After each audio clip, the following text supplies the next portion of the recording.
പാലക്കാട് ജില്ലയിലെ ഏറ്റവും വലിയ ഡാമാണ് മലമ്പുഴ ഡാം.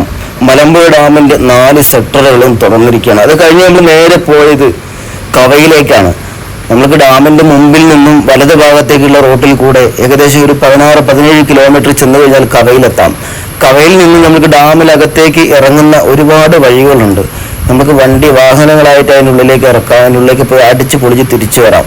പിന്നെ അതുപോലെ തന്നെ ഫാമിലി ആയിട്ടും കുട്ടികളായിട്ടും കൂട്ടുകാരായിട്ടും ഫ്രണ്ട്സായിട്ടും ഒക്കെ അടിച്ച് പൊളിച്ച് തിരിച്ചു പോകാൻ പറ്റിയ ഒരു സ്ഥലം കൂടിയിട്ടാണ്. എൻട്രി ഫീസ് പോലും ഇല്ലാത്ത ഒരു ടൂറിസ്റ്റ് മേഖല എന്ന് പറയാൻ വേണമെങ്കിൽ.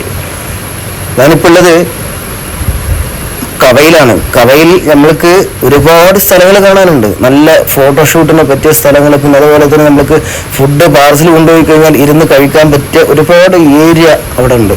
കിലോമീറ്റർ കണക്കിന് ചുറ്റളവിലാണ് ഈ ഒരു ഭാഗം കിടക്കുന്നത്. നല്ല പ്രകൃതി ആസ്വദിക്കാൻ പറ്റിയ ഒരു സ്ഥലം ഉണ്ടോ? മുഖം കഴിയുന്നുണ്ടോ ഒരു വ്യക്തി? എത്ര അടിപൊളിയായിട്ടുണ്ട്.